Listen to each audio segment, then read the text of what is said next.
The Drive-Thru is our monthly news episode and is sponsored in part by organizations like HPDEJunkie.com, CollectorCarGuide.net, Project Motoring, Garage Style Magazine, the Exotic Car Marketplace, and many others. If you are interested in becoming a sponsor of the Drive-Thru, look no further than www.motoringpodcast.net. Click About and then Advertising. Thank you again to everyone that supports the Motoring Podcast Network, Grand Touring Motorsports, our podcast Break Fix, and all the other services we provide.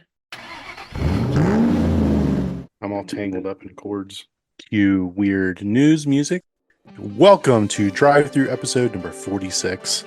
This is our monthly recap where we've put together a menu of automotive, motorsport, and random car adjacent news. Let's pull up to window number 1 for some automotive news. Eric, there wasn't anything at all car related that happened this weekend, was there? Not at all. The month of June is devoid of car things in general. Yeah, this will be a pretty short episode. But welcome back, Brad. We missed you last month. Yeah, I had family stuff going on, and I could have tried to make it, but it would have been a disservice to the fans, all two of them. Well, big shout out to William Big Money Ross for stepping in and filling in for you. Great episode last month. So thank you again, William, if you're listening.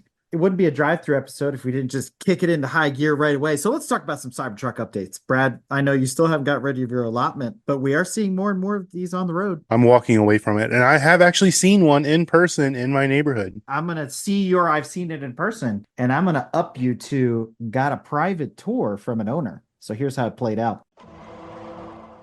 Was driving with my eldest daughter. We were going somewhere and I spotted it in the distance up on a hill and I just slammed the brakes, turned in. I was like, I got to see this thing in person. Was it stuck? It looked like it was. But my daughter goes, Dad, there's one of these at school now. It's so ugly. Yeah, I just want to see it in person. So first impressions, right? And I'm in my station wagon, which by the standards of 20 years ago was huge, but compared to the Cybertruck, it's like pulling up next to a semi truck. I mean, it is as big as like an F-250. It is enormous. Okay, fine. So then I bump into the owner and I'm like, hey, is this your Cybertruck? He's like, yeah, he's an older guy. And he starts telling me about it and how long it took to get it, how long he's been waiting. He's got 2 other Teslas and he just loves it, how fast it is and this and that and the other thing. And I'm like, oh, okay. And I'm looking at it for all the things that we've critiqued it. Panel gaps and the finish and the ripples in the stainless and just everything that people have made fun of or mentioned are 100% true. But he continues on. He's like, let me show you around the truck. So he's super excited. He's so stoked, right? I'm like, hey, I mean, good for you. You're a proud owner of a Cybertruck. I'm going to start with that tonneau cover. Should we even call that a tonneau cover? Sure. Yeah. It's a tonneau cover. Okay. Not the roll-up weird IKEA garage door thing they use to cover the trunk. Okay. It's not a Tigray cover. Truck owners know what I'm talking about. The Tigray brand. Oh, yeah. So get this. The buttons to operate said tonneau cover, because it does retract into that rear firewall there, the beginning of the truck bed. The buttons are all along that, I don't know what to call it because there's no pillars in the Cybertruck. So let's say where the D pillar would be, the back of the truck bed, the button is there exposed to the elements. And I was thinking to myself, can I just walk up to any Cybertruck and open the tonneau cover? Because the buttons are right there. You probably need the key. Which isn't a key. It's a credit card. Well, proximity, whatever. If you're close enough with the credit card key, Bob, whatever it is, it probably acknowledges, okay, this is the owner, okay to unlock. I was like, all right, cool. And, he's showing me about how it's got electric charging. He's like, I can charge my other Tesla from this one if I were to run out of juice. And I'm kind of like trying not to smirk because I'm thinking about the Ford F-150 Lightning and some of the other trucks that, have the built-in generators and this and that. And I'm like, wait a minute. So you, in an emergency, will rescue your Tesla with your Tesla. I'm like, I guess that's doable. Sure, fine. So we make our way around to the front. So the frunk is ridiculous. What I didn't know is the whole front end basically opens up and those lights that we discovered that are underneath, kind of in between the stainless steel and the bumper that are there, the actual headlights, not that wraparound LED running light thing that's there. That whole clamshell is one piece. And I was like, okay, well, it's a decent size frunk. And so then we get to the interior and I just cannot help myself but stare at the A-frame that is the side of the Cybertruck and like how they designed the window and the door seals and how it all comes together. And I'm just like,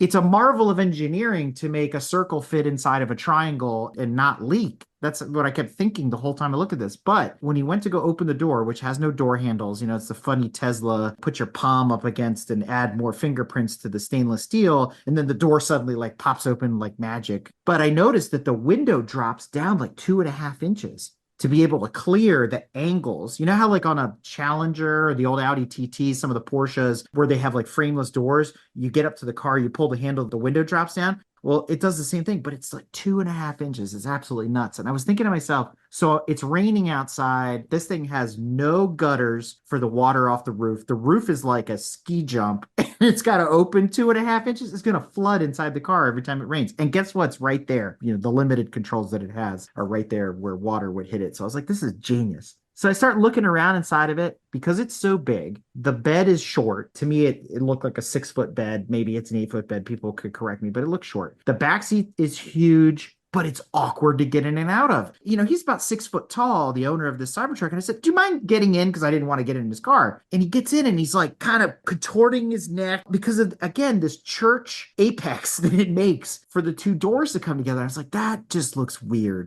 And I asked him about visibility and this and that, and there is no back window, again, because of the roll-up tonneau cover and the firewall that's back there. But it does have the glass roof, just like a Tesla Model Y, which I recently rode in one when I was in Tampa. So I was like, okay, I'm starting to see some of the design language from the other Teslas and this, and that, and the other thing. So I'm assuming it's a two-piece roof to come to a point like that. Yes. It's not molded as a triangle. Correct. It's a whole lot of stuff. And when you see it up close, you start to really understand how it's put together. And I'm like, okay, fine. The interior reminded me of the Honda Element.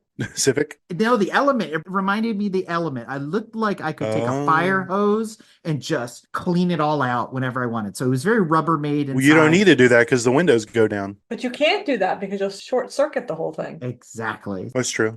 It looked really cheap. Not to say compared to the other Teslas, but just in general. It wasn't even like, okay, well, we got those hardened mats and Rhino lines and Monster this and, like all pickup trucks have, where they got that kind of everything sort of plastic and rugged. It just felt cheap and old, and I don't know. I didn't really like it, but I did key in on something, and I had pictures of all this stuff in the show notes. It has a rear view mirror. So hold on a second. We can't see out the back. How does the rear view mirror work? He goes, oh, it's fake. Is it an actual mirror? Or is it? Nope. It's not digital. So the Corvettes, the new C8s have the digital mirror with the camera in the back. That's what they did on the Cybertruck. It's just a camera. It's a screen. It's not a real mirror. So I was like, okay, well, that's fair because a lot of the ones that we've seen don't have rear view mirrors at all. Can confirm the transmission buttons are the middle piece above the rearview mirror, which is even more awkward with the rearview mirror, and the visors attached to it and all that whole kind of thing that we talked about last month. So I was sort of like scratching my head on that. So far, I'm not impressed. Okay, that's cool. I'm sucking it all. And he keeps showing me stuff and check this out, check that out. And then finally, the one thing that got me that I got to give it props for, it's a big truck and it's heavy. We know that. It's on air suspension. I didn't know. And he's like, check out how high and how fast this air suspension works. And I'm like, all right, hits a button. It's like whoosh, it's up 6 inches. And then it's like whoosh, up it goes again, another 6 inches. Like it can get up really high really fast. And I was thinking, okay, my Jeep's got air. It's the old Mercedes air suspension. It's 10 years old. It wasn't fast when it was new, but I've never seen anything move that fast on an air suspension. I was like, that's really cool. Granted, how long is that going to last? I don't know. So questions for how useful is the speed of the air rise, the air suspension elevation? Because first of all, can you do it while in motion? I don't think you can, because I asked him about that and he sort of diverted his answer to talking about how it rides so smooth and the adjustments and it's like a Cadillac. And I was with you on that. I'm like, in my Jeep, I have to be stationary in order to change the height. Now, granted, when I'm going down the highway, it will adjust. It goes into aerodynamic mode. He did say that it does have an aero mode where it lowers itself going down the road. I was like, I don't think it lowers itself more than stock. But yes, to your point of laughing, I'm like, it's a brick. I don't know how aerodynamic it is. How does a skyscraper have aero mode? Yeah, I was like, whatever. I thought that was cool. I will say the one-armed polka dotted purple people eater that is the windshield wiper, man, that thing is nasty looking. That single arm monstrosity. It's huge. It's like 6 feet long. because that front glass is enormous. The truck is 12 feet wide, so it needs a 6 foot long windshield wiper. Unbelievably big. At the end of the day, I was like, you know what? This was great because I got to see one in person and I didn't have to deal with a salesperson or listen to a bunch of BS. And I got it straight from an enthusiastic owner. Now, does it change my opinion of the Cybertruck? Hell no. Oh, God, what a farce that thing is. Yeah. So don't feel bad that you got to get rid of your allotment or walk away from it, Brad. I don't think you'd like it. Although I think you'd fit in it. I don't feel bad. How would I fit in it? Because, I mean, you said the guy was the 6 feet tall, but he still had to scrunch himself to get in. In the back, Oh, in the back. but in the front, you see, your head would be in the cupola, the steeple of the church. So you plenty of room there. And then when that leaks, it'll drip right on your head. Well, yeah. It might collapse like Notre Dame too. You just get more Home Depot caulk to reseal it. Just caulk it up. Well, speaking of the French, as you said, June is a boring month when it comes to motorsports because, we got no racing happening in June. Nothing iconic whatsoever. No. Yeah, just totally terrible. So let's talk about France, shall we? Great country. Love it. 101st anniversary, 92nd running of the 24 Hours of Le Mans. So what do we think? Did you guys watch it? Nope. So I got to watch probably 2 or 3 hours of it. What? I got to watch the start. I got to watch about an hour of rain delay, and then I got to watch the final hour. Oh man. Okay. So my viewing of Le Mans was really broken up because we did the ACO viewing party in Detroit at M1 Concourse. And so we watched it from start to dark European time. So we got kicked off at 10 in the morning. We ran until about 5 p.m. US time. And so we got to watch the race there on big screens and we had a lot of things going on. And we'll kind of dive into that more as we go along here. And then, we had to take a break, kind of catch it a little bit later. Then it was like, oh, we got a dinner with these people, this, that. And meanwhile, you're like kind of, staring at your phone under the table, trying to keep track of positions and the race and stuff like that. But to your point, although it's not new, they implemented it last year, the new safety car protocol. That first hour long, we were like, well, we're going to dinner as they try to get the dog off the track. And it took them like an hour with the reformation and the regridding and all this stuff that they're doing, which IMSA implemented a couple years ago, as we noted when we went to Rolex. On a track that's 9 miles long and you've got 3 groups of safety cars and all this NASCAR push to the front, we're going to get around these people and get back on loop or whatever. It was like, it's nuts. It takes forever.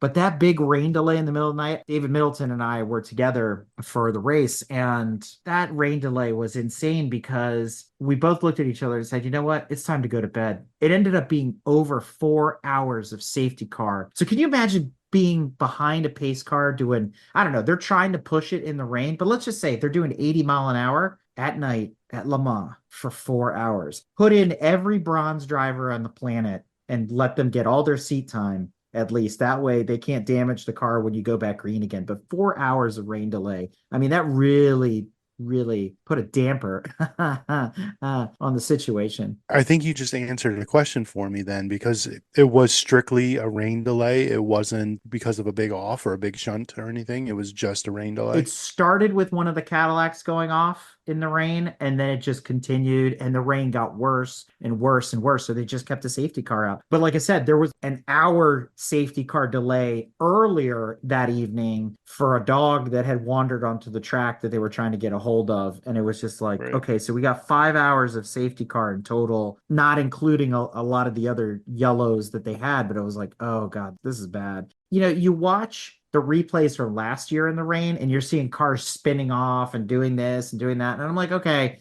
shit happens. But you guys have the most expensive rain tires on the planet. And you want to tell me you can't get out there and turn laps? I mean, what are they going to do? Be like NASCAR next and just park it if it starts raining? Yeah, I don't know. I was wondering the same thing. It was like just having a rain delay. I mean, was there lightning? I mean, what's the context? Is there more to the story? Heavy rain, not even like a torrential downpour, but just heavy rain. And they were like, all right, we're going to put everybody behind the pace car. And because I slept through the safety part and we kind of set an alarm once we heard that it was going to be hours of this and they were tracking the radar, I kept thinking to myself, in 4 hours on a track that long, I guess the safety car has to come in for fuel. How does that work?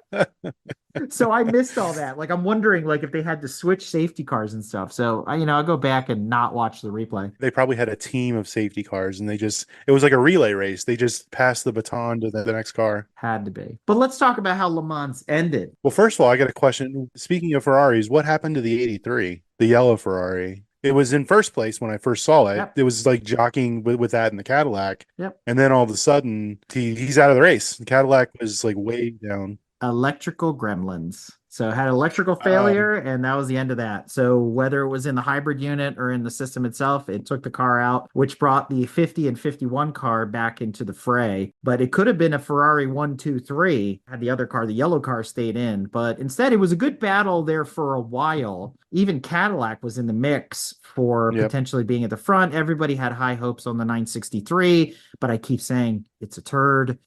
Yeah, Porsche was no. Would they come in fourth? Yeah, by the end they were in fourth, but there was only one. The other Yeah. Porsches were way further down, and it's another bad hand for Penske. But still, I'm like, dude, this 963, I don't think it's going to make it another year. They got to replace this car. People keep saying, "Oh, well, it's so good in the rest of the season," but it sucks at Le Mans. So Ferrari 1 and 3 at the end, taking the podium first and third. I thought that was pretty awesome with Toyota sandwiched in the middle. Toyota tried to make a push there towards the end, but again, it was beginning to rain again. It was pretty gross weather conditions compared to last year. They just didn't have it. It just wasn't there. You're missing one of the most important parts, or one of the most dramatic parts. That Peugeot put a wing on their car? The number, what was it? The number 50 Ferrari almost practically coasted across the line because Yeah. he was so low on energy and fuel. And what was really annoying was, and we were getting the broadcast via the Eurosport feed directly from France. And then also HBO Max was carrying the same feed. So we're sitting there and they kept showing the virtual energy tank. I'm like, I don't care. This is make believe numbers. Yep. Show me the gap. I want to know if Toyota is closing in on the Ferrari and we're going to have a situation where suddenly it's a second and a half behind and he's going to pass him in the last turn. Luckily, that didn't happen. But I was like, damn it, show me some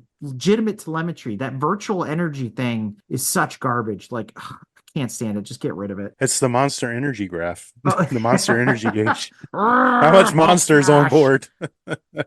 I was disappointed to hear that Valentino Rossi didn't get to do much since his teammate wrecked the car. Yeah, I had really Yeah. high hopes for Valentino as well. I was pretty excited. Now, granted, the Beamer is not the fastest in GT3. Honors went again to everybody else but BMW.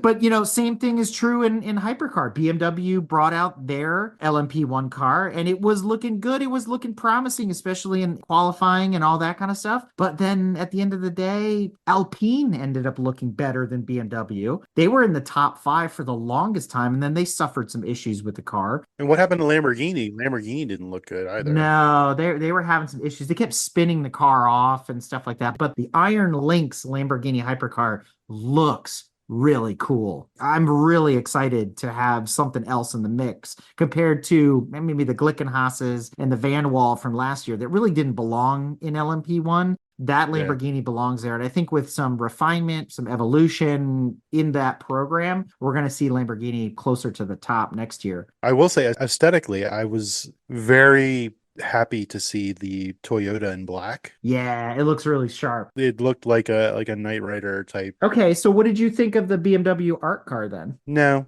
the Toyota in black, and then of course the Ferrari in red. Just nice looking car, and the Ferrari in yellow too. I mean, ketchup or mustard, what's your pleasure? Of course. They all look good. So Le Mans wasn't a total waste. It was a little ho-hum compared to last year, but for every negative in the negative column, there were some positives, right? So I'll bring up 2 that I think are especially important into going into next year's Le Mans. 23 LMP1 cars started. That's the biggest field in LMP1 for years now. I mean, that was awesome to see all those manufacturers. Do you mean hypercar? GTP, whatever they're calling it. I'm going to stick to LMP1, all right? They're hypercar now. In prior years, the only cars I cared about, I mean, this is like 2 years ago when it was really just Toyota running against Toyota, and then the Gibsons. All the Yeah, the Gibbies. Rebellions, yeah. I only cared about the GT3 cars. Now I don't even know who's running in GT3. I only care about the hypercars now. Glad you bring up GT3 because that's the other positive. When you looked at the GT3 field this year, you thought you were at an IMSA race. You had Corvette and Lamborghini and Ferrari and Porsche and BMW and Lexus. Just to kind of name a few of the entrants in GT3. GT3 was looking amazing. I was like, Lexus at Le Mans,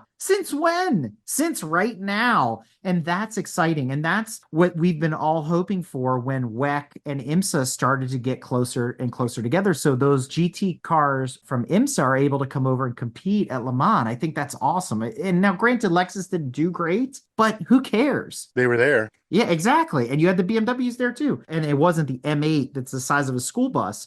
So I thought that was really cool. And so again, for every negative that this race was, it's a positive going into next year's race. So I'm really stoked for 2025. And more importantly about 2025, and we'll talk about this later, you got to double down next year. You've got Le Mans and you have the Le Mans Classique. And we'll talk about that a little bit later.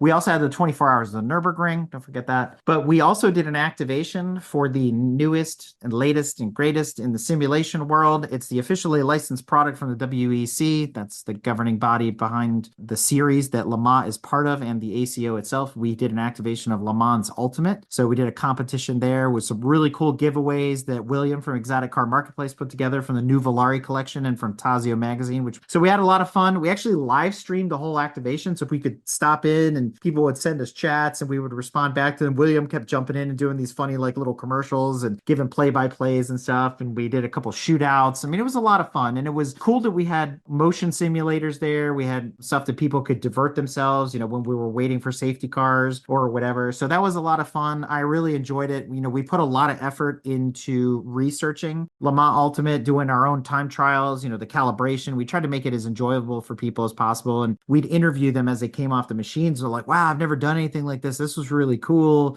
You know, how do I get more into this? And mad props to David Middleton at MIE Racing for sponsoring that and putting it all together. And we look forward to doing more activations like that in the future. So pay attention to our calendar and to other things going on where Le Mans Ultimate might be showing up.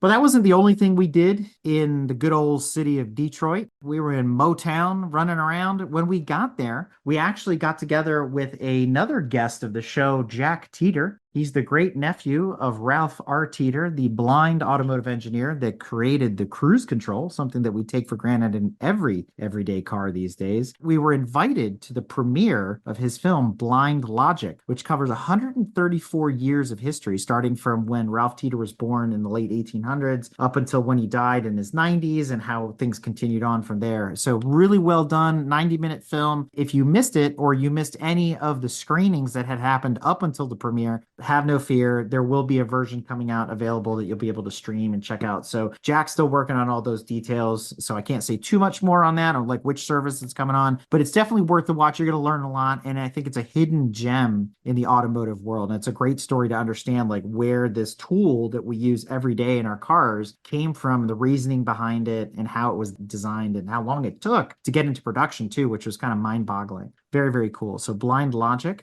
And then while we were there, we also met up with two-time guests of the show, and little birdie's telling me maybe three-time guests of the show here, Lynn St. James. We met up with her. We actually got her to sign one of her books as she's promised that she would do in the past. We had a great conversation with her, some interesting stuff going on there, maybe some other stuff that we can do in conjunction with WIMNA in the future. So looking forward to seeing Lynn again in the fall. Wink, wink, nudge, nudge. And then we also got to sit down with Evening with a Legend and Legends liaison of the ACO USA, Rick Knoop. He won at Le Mans 40 years ago in 1984 in a Kremer Porsche 935. Very cool to hear his stories. He had been to Le Mans one other time before that. Really nice guy. Looking forward to seeing Rick again later this year. So we got to sit down with other legends of Le Mans while we were at Detroit. We got to sit down with, Indy 500 Rookie of the Year, Lynn St. James, also Trans Am winner, all those kinds of things. Got to meet up with Jack Teeter, so we were busy. And then that wasn't enough. We ran into guest of the show, Bill Warner, formerly of Amelia Island, at the Eyes on Design Concours d'Elegance at the Ford House there on the lake, Grosse Pointe, Michigan, and which is the old estate of Edsel Ford. And so they do a annual concours there every year, and it's based on car design. And this year actually featured a lot of the Italian greats, the Bertones, the Pininfarinas, the Gandinis, the Giugiaros, and things like that. And what's cool about the concours is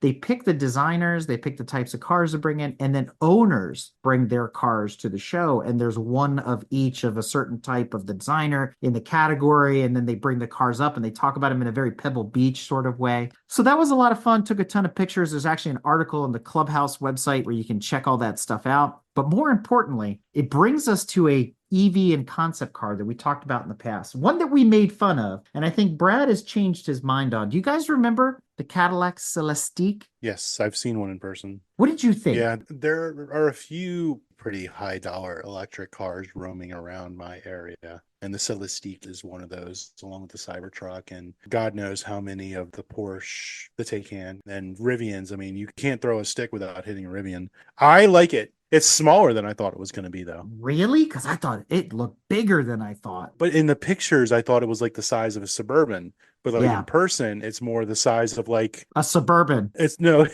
it's like a Volvo V90 on steroids kind of thing, size wise to me. Yeah, it's big. So you know how they say when you like look at a dog, they say you can kind of judge how big it's going to be when it gets older based on its paws when it's a puppy. Well, the paws on a Celestiq, 285s on 23-inch wheels, and they look small. So it's deceiving how large it is. I took pictures of it from different angles, and it was in sort of I'll call it a tomato color, a lot of black accents and this and that. So compared to the pictures make it look like a yacht. So I get your point that it looked smaller in person, but compared to some of the stuff that was parked around it, I was like, dude, this thing is huge. Yeah, I saw it just by itself on the road. You know, there wasn't much close to it, so I didn't really get it to see it parked next to a Miata or anything like that. It is unique looking. I mean, if I was you and I saw it going down the road, it would stick out like a sore thumb because it is just that back 3/4 angle.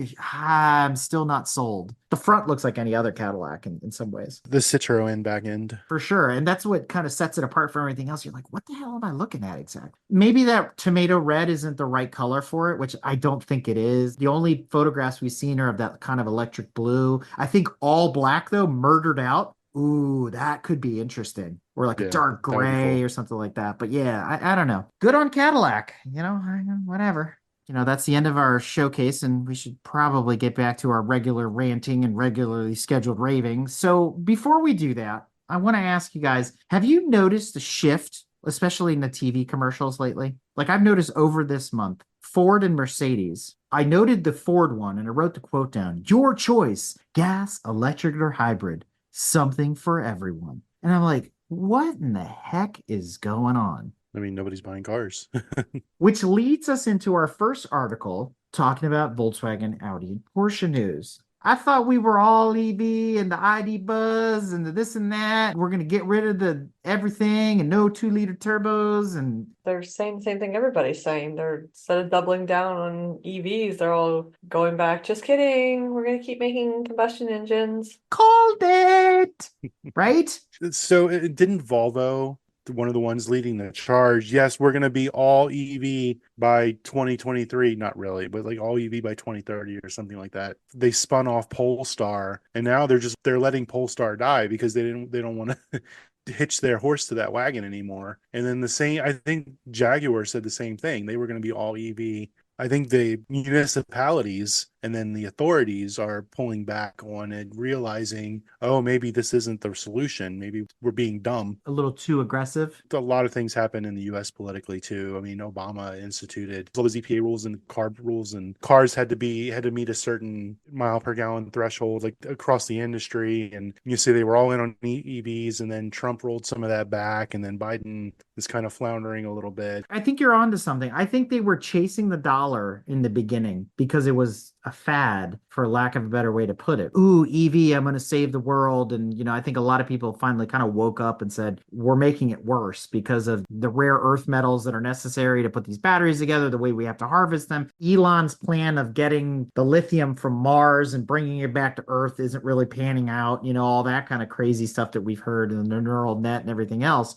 I said it a long time ago, hybrid is the answer, despite the death of the manual transmission, although there's some rumors out there Toyota was working on that too, right? Where you could have a manual and a hybrid and all those kinds of things. There's like 3 big factors, and correct me if I'm wrong. the price of EVs, which makes sales down, range anxiety, which keeps sales down, and then this last part, which is the environmental impact of the EVs that keeps sales down. I would almost replace range anxiety with charging infrastructure, period. Yes, and that is definitely in that swim lane. So too much, too fast, too little, too late. First of all, what are we going to do with all these EVs? How long are they going to go? What's the recycling plan? I don't think we have a definitive answer on those. But if we roll back and go to hybrids, yay, okay, we're getting it right. Not that it really matters to us, the layman, but how much money has these companies actually lost on this investment? You say it doesn't matter to us because we're the layman, but it does matter to us because they're not going to operate at a loss for long. They're going to pass down those costs for those losses by increasing their prices on the cars that are selling. Yeah. So we're going to end up paying for it eventually, or they're going to get a government bailout, which is our money anyway. So one way or another, we're going to pay for it. To your point, it seems like you say they're doubling down. It seems like it's just a rehashing of what happened in the late 90s, early 2000s with the gas crisis. I guess it was around the Iraq war. And then everybody was making hybrids. There were hybrid everythings. There was the hybrid Tahoe. Oh, that was a big seller. That was a piece of crap. Then they made all these small cars because the gas was so expensive. But then gas prices started coming down. People stopped buying them because ultimately we want what we want. What's the right answer then? Is it keep the gas prices high to force you to buy a hybrid now? But then again, the price of the vehicles are insane because, as you know, being on the money side of the house, the price of things go up. They never really come back down unless we're clearancing and getting rid of something or it's extremely cheaply made. The price of a new car now is $50,000. Let's just say the average entry level, whatever, Impala, we're talking 50 grand. I mean, that's insane. Which is why a car loan is 7-8 years now, because the income levels have not increased at the same level that. What a mess. You can get cars for less than 50,000. The caveat is the car any of us would want is not going to be something that's less than 20,000. You can get a car that's basic transportation, 23,000, 20,000, whatever, and people are going to be fine with that. They do exist, right? There's Chevys, there's Kias, there's whatevers, but an enthusiast isn't going to want that car. And that means they're starting at least high 30s into 40s. Yeah. Whereas 10, 15, 20 years ago, you were starting at least in the 20s for a GTI or something. Yeah, to Tanya's point, we are the minority. Like the enthusiast market, I mean, you see it with everything, when it comes to cars. Like the enthusiasts, we're the loudest ones. Yes, we need a manual coupe. We need a Toyota Supra to come back. We need the Nissan 350Z to come back, and we're going to buy it. You just make it and we'll buy it. And then they sit on dealer lots and then they don't sell any of them because the enthusiasts, we like to talk shit, but we all already have the cars that we want.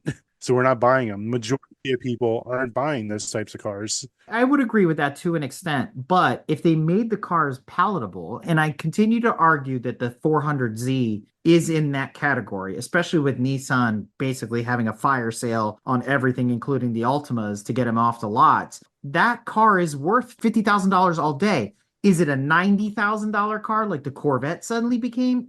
No, but at $50,000, you can have a sports coupe, a Grand Tour, or whatever you want to call it. It's good value for money, but nobody's looking at Nissan right now. But I'm going to put a pin in that because to your exact point, Brad and Tanya, talking about the price of cars and what we want as enthusiasts, the GTI has a cult following, but more so than that, a lot of people buy GTIs. I don't even know if you can buy a base level Golf anymore. Here's a better example. Toyota Corolla hatchback. Yes. You can get one for 22 grand. That's not the one that you should want because the one you should want is starting in the high 30s for the same car. Granted, more power, blah, blah, blah, but it's the one you want. So you're probably, by the time you're done, looking at a $40,000 Corolla. Let me blow your mind here for a second. So according to British sources, the GTI Mark 8.5, because the Mark 9 isn't here yet, and we're doing these half things now, 7.5 and 8.5 and whatever. So the Mark 8.5 is coming. Would you all venture a guess? Let's play What Should I Buy for a second. Little Price is Right. How much is the new GTI going to cost? So it's DSG because they don't make manual anymore. It's 4 doors. 4 doors only, front wheel drive. And it still doesn't make 300 horsepower. But see, the Golf R is 40 plus. So I would say the base GTI is probably 32, 33. According to British sources, 40,000 British pounds sterling. Do you want to know how much that translates to in US dollars? More than that. 45 or something like that. At 27% uplift, we're at 50,800 US dollars for base GTI. And there's a moment of silence there, and I'm looking at Brad's face because now he's running the numbers. You know, Can you imagine 50 grand for a GTI? in 2001, granted, I'm going to date myself here, and this is just the way inflation works. But in 2001, I bought a brand new 2001 Volkswagen GTI 1.8T. I splurged a little. It had cloth interior, but I got the manual and I got the 17-inch wheels that nobody had seen before because they weren't available in the car yet. Get the 17-inch wheels and the Monsoon sound system. And that car was $20,000 on the road. Tax, tags, title, everything. We're 23 years into the future now. What is 20,000 in today's dollars? We got to go back from that. So $40,000. You said 50, we'll call it $50,000 in US dollars, which I do not believe that. I'm flabbergasted. $50,000 in US dollars. What does that equate to in 2001? You're basically buying a Mercedes S-Class, I would think. All right. So the inflation calculator online says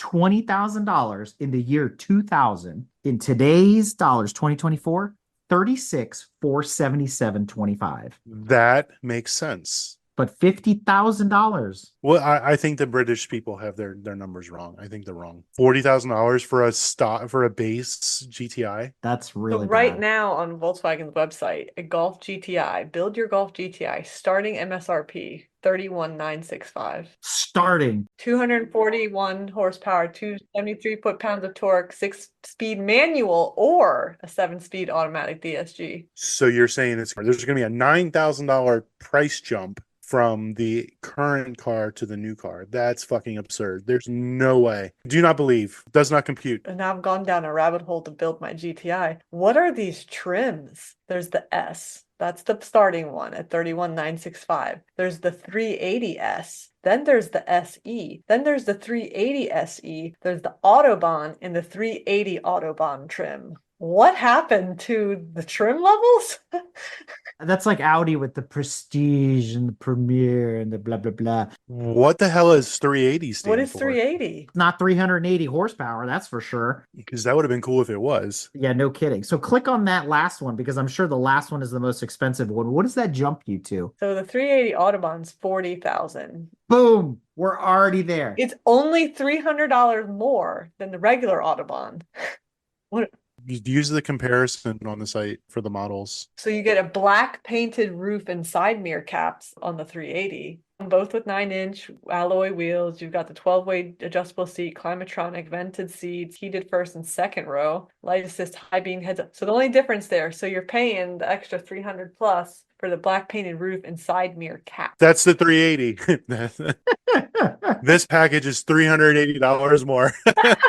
You're right. Oh shit. Sorry. I'm getting my mind blown here. It only has 240 horsepower. Yeah, you said that before. No, but this is the 380 Autobahn. Yes. It still only has that much what? Yeah, but then $1,000 in a chip and a tune, and you're looking at 375 foot-pounds and almost 300 horsepower. Yeah, but 20 years ago, you could get.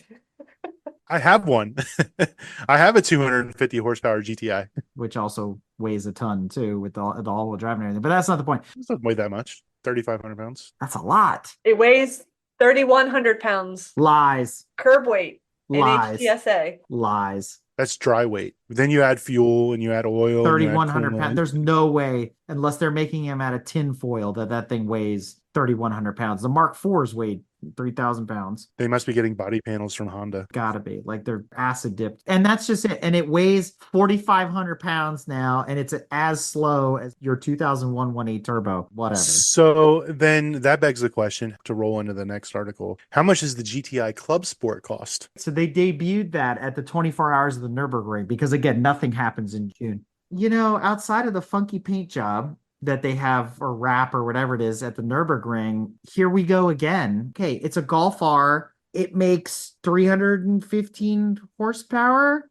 So what? So does the current Golf R. Like, who cares? Like, what's so special about the club sport other than the funky paint job? Like, I don't understand what's so important about it. Well, the previous Club Sport, the Mark 7 Club Sport, I don't think it had back seats. It had a roll bar and like the Ooh. scaffolding in the back. It was front wheel drive only. I don't think the rear doors opened. It was designed to take racing, kind of like the Hondas that we saw when we went to that SRO race. I think it Mhm. was kind of in that vein, although you could only get it in Europe. To add another $10,000 of insult to injury on top of, let's say, what we've already been talking about, I wouldn't buy this. Like, I don't care. I'll go buy a used Golf R and put a chip on it, and I'll have the same thing, if not better. But see, this is the age old question. Do you buy something built from the factory already, or do you buy the base model and put the money into it yourself? I mean, Jeep Yeah. people and Camaro and Mustang guys talk about this all the time. Do I buy a ZL1 or do I buy the base model SS and put all the money into it to make it, what I want? Do I buy the Rubicon or do I buy the Sport Wrangler, put the wheels, lockers, and all that shit on Yeah. it? I guess it all just depends on how mechanically inclined you are, if you know a good mechanic or if you feel like you could do it better than the factory. And a lot of times I'd rather just have it from the factory. To that point, because the scene, air quotes around that, the scene has changed in the last 5 years, especially where the EPA started to crack down on the tuners. It's getting harder and harder to get, let's say, the Volkswagens and some of the Japanese cars chipped. Volkswagen always had an open ECU, not encrypted. There were plenty of tuners out there, APR, and you could suddenly, turn up the wick on these things. And Volkswagen proper didn't really seem to care. They almost invited it from the third party, from the aftermarket world. But, the government's gotten in the way of doing that because obviously there's ways to defeat, emission systems and a lot of other things by doing that kind of stuff to get more power out of these motors that's buried in them. But I think it goes back to your point, Brad, where it's like it's cheaper to buy it from the factory and you've got a warranty, you're within the EPA specifications and all that kind of stuff. But I never thought I'd see the day. I read this headline like 10 times. The 911 is going to be a hybrid. I mean, it's better than hearing all electric. But let that soak in. Like the 911, all the purists right now are probably keeled over vomiting into their shoes, going, the 911 is never supposed to be.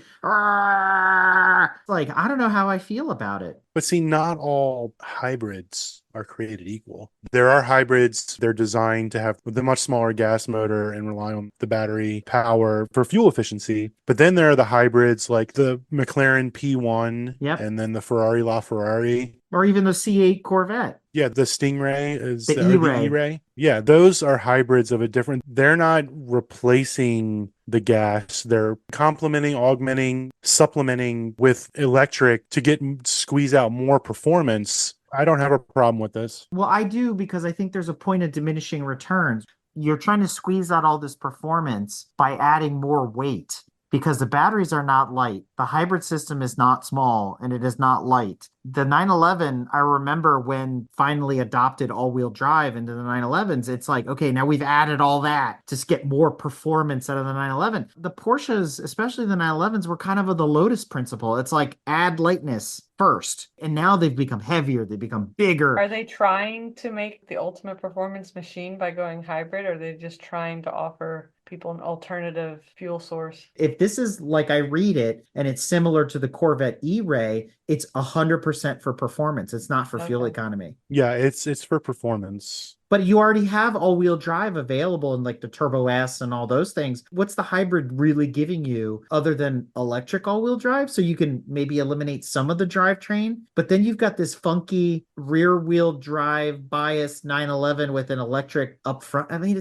I don't know. To me, because of the 911's configuration, any other car, you could kind of make it work. But the 911's the 911. To me, I don't know. It just, something's not right about this equation. It adds about 187 pounds. That's a lot. To your point, what's the point of a hybrid Corvette? So the Corvette makes sense because mid-engine all-wheel drive is a very difficult thing to achieve. So if you look at how complicated a Lamborghini all-wheel drive system is, where the motor's sort of sitting on top of the transfer case and, the shaft goes through the oil pan and all this kind of crazy stuff like they had in the old days. With the C8 being mid-engine, adding the hybrid to the front wheels to give them four-wheel drive makes sense. But the 911 basically being a backwards longitudinal front wheel drive with, 6 reverse gears, it doesn't add anything. They already had all wheel drive available. They already designed the chassis to accept it. And to your point, it's heavier than the previous 911. So to me,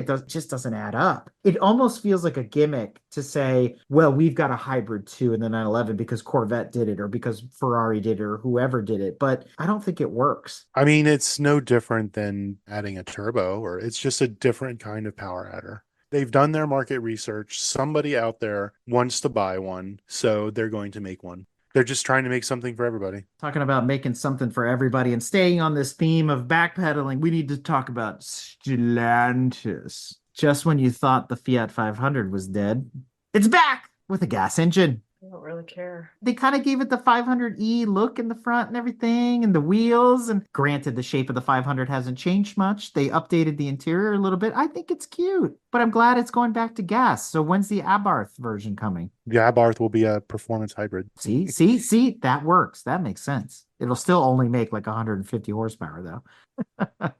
Meanwhile, in Stellantis land, Brad, explain this to me. Everybody's going gaga over the Wagoneer S. Isn't this just the Grand Cherokee? Let's take a look. No, it's very reminiscent of the previous generation Durango to me. Which was a Grand Cherokee. Yeah, but this is still based on the Wagoneer flat. Okay, so what? I see it now. Okay, yeah, I see what you're saying. Now they're competing against themselves? Like, are they trying to make Wagoneer its own brand? This is a real revolutionary tactic they're doing here that Range Rover did about 15 years ago. Uh-huh. They're giving it the Wagoneer name, like Land Rover gave the Range Rover name, but it was the sport model built on the LR3 chassis.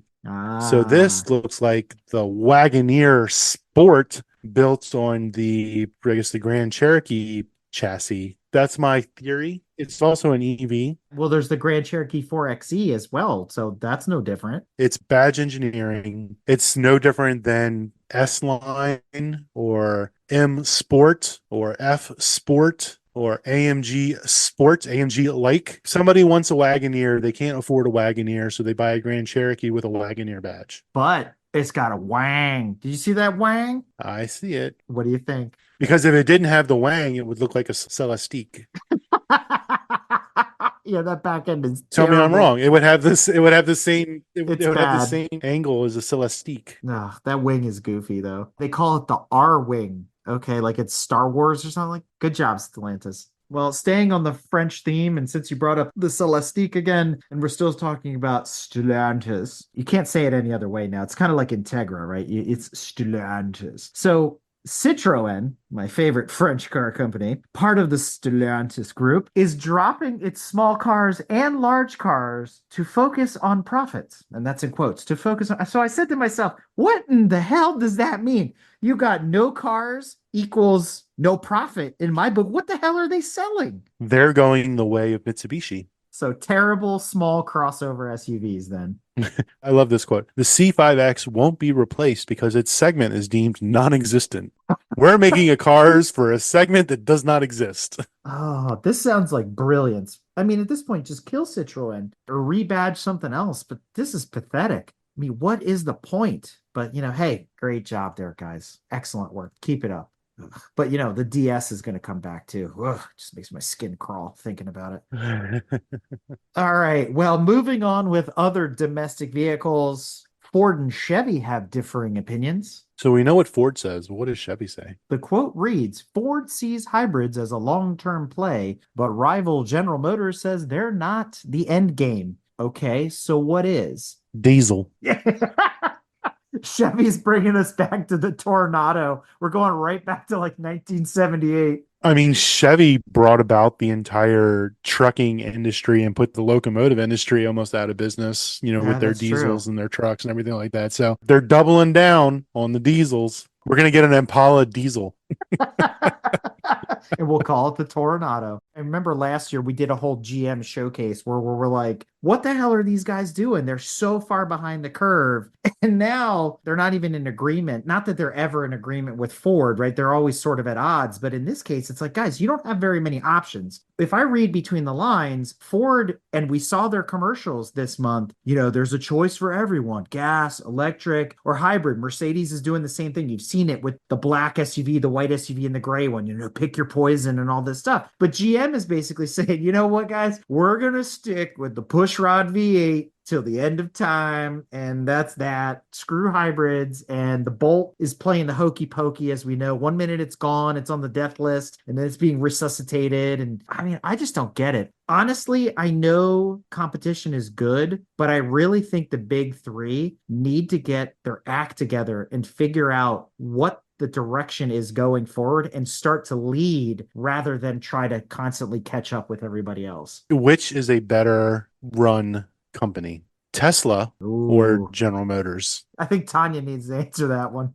General Motors. General Motors is a better run company. They don't have an asshole, narcissistic egomaniac leading it, as far as I know. So if you remove Elon Musk, which is a better run company? I don't know. What's their car sales? Well, apparently they sold 16,425 EVs, which is down 20%. Because apparently the Bolt EV that they phased out made up 20% of their EV sales. That's a big hit. Well, there might be an answer for you. I feel like General Motors is doing what General Motors does. We've got this great new product. It's called the internal combustion engine. It runs on whale oil. Oh, we power the headlights.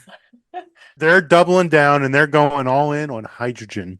I don't see that happening at General Motors either. Like, I really think General Motors is taking the same approach I take at work sometimes. If I stand still, figuratively, long enough while management is running around with their hair on fire, it'll all come full circle and I don't have to do much, right? And I think GM is doing the same thing, literally waiting for the merry-go-round of EV to stop. And then they're going to be like, ha ha, while you fools got rid of your internal combustion engines, we've got the market cornered. Well, there is a strategy that is last man standing. So their strategy could be the last person with an internal combustion engine. Who's their CEO? Barra? Mary Barra. Maybe she's a genius. And she's like, these fucking idiots in Congress can't figure this shit out. We're not going to do a goddamn thing. And when the dust settles, we're going to be right on top. Or General Motors is quiet quitting. You heard about that phenomenon?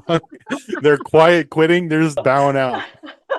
There's like, you know what? There's another term too. What was it? It's something retirement. Retired in place. I don't remember. No, there's a new term I just heard the other day. Something like with retirement. General Motors is the equivalent of the employee that sits at their computer and moves their mouse every 10 minutes. So it looks like they're active, but they're not actually doing a fucking thing. I think that's why Matt always used to call them general morons. It's a gross generalization for General Motors, but it is very strange what's going on over there. That's for sure. Because what's going on is nothing. The lights aren't on. But let's all run out and get an Impala, shall we? Speaking about running out and buying new cars, which is not at the front of everybody's list. Last time we got together, we talked about the Maverick and how there's just none available and people want to test drive them. So you can go down to your local U-Haul for $20 and try one out. Now they're saying the Maverick is going to be coming with all-wheel drive and a hybrid. So let's head on down to U-Haul and test one out. And you know what? I like the Maverick. I would never own one because I'm not the market. But for companies like Napa and like these small delivery people that they don't need a full-size truck, get a Maverick and just put around town, dropping off parts and doing your little deliveries and shit. I think it's perfect for that. I think civilian Mavericks are silly. The Ford Transit was perfect for that. I don't know about the Maverick. Well, true, because you could get a 10-foot tall Transit.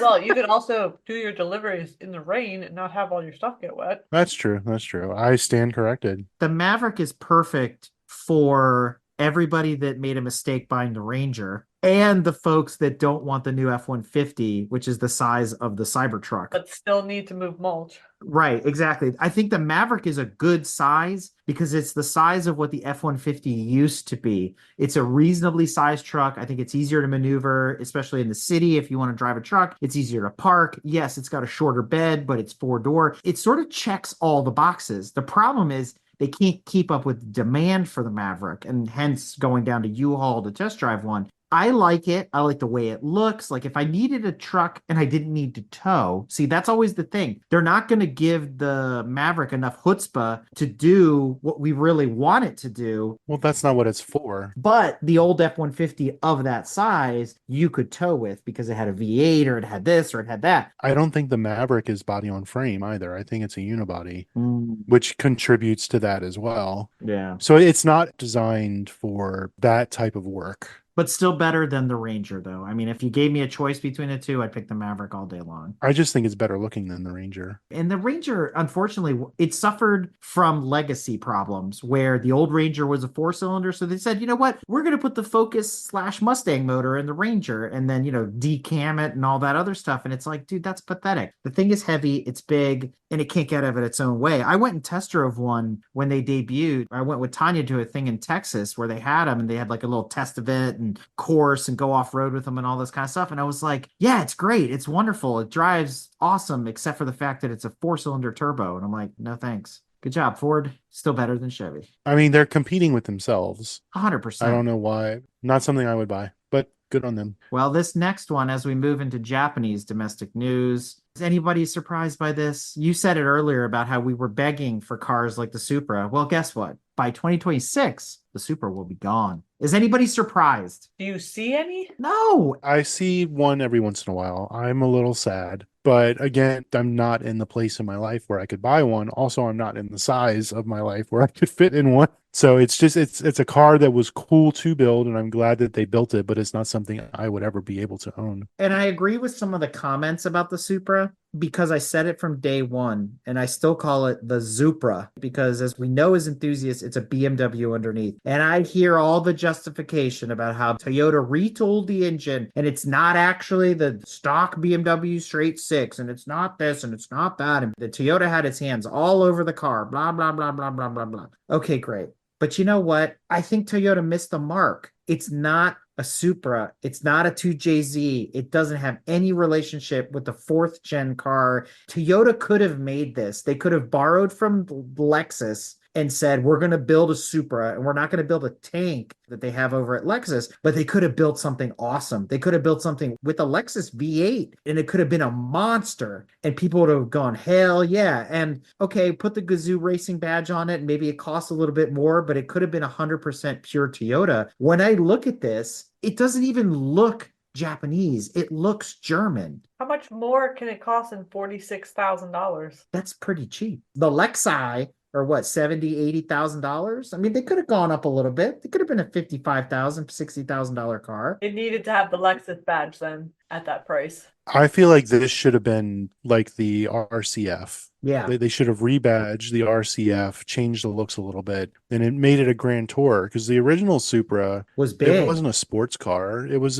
bigger. It was more of like a Grand Tour. That's what this car should have been. But because they built it in conjunction with BMW, who doesn't really make those types of cars, or just not at that price point. Well, if BMW had done it that way, they would have built it upon the 6 Series. That's exactly what I'm saying, which would have cost significantly more money. You could have just put the 3-cylinder in it 300 horse out of the Corolla or and the not have it Yaris. cost $70,000. There is supposedly a 4-cylinder turbo version of the Supra. I've never seen one. I don't know anybody that bought one because apparently you could get a manual Supra with a 4-cylinder turbo. The 2024 comes either as a 2-liter 4-cylinder or a 3-liter 6-cylinder. Both BMW power plants because BMW makes a 2-liter turbo in the 320 or whatever it is. That makes sense. But I think there's too much German DNA in the Supra right now, and I'm not sad to see it go. Granted, I've coached one and I thought it was fabulous, but I got out of it and I was like, it's still a BMW, despite the body panels. And with everything, to Tanya's point, that's going on at Toyota right now, this seems like they just missed the mark. They could have designed this car themselves. Take the BRZ and put a real motor in it instead of that thing that's in there that's underpowered for the size of the car. Because the BRZ is just basically a slightly smaller version of this. But I rest my case. Well, Tanya, I guess it's time we switch gears and talk about EVs and concept cars. This time we seem to be loaded up with some French stuff. I think that's a coincidence since we've been talking about Le Mans. So what's on the docket here? Renault is coming out with some interesting EVs with an interesting partner for an interesting price. They're bringing back the Twingo Yes, yes, yes. for under 20,000 euros with a Chinese partner. Because VW backed out of the project. I like it. I like the original Twingo. It's so cute. This weird percentage gauge on the outside of the hood is interesting.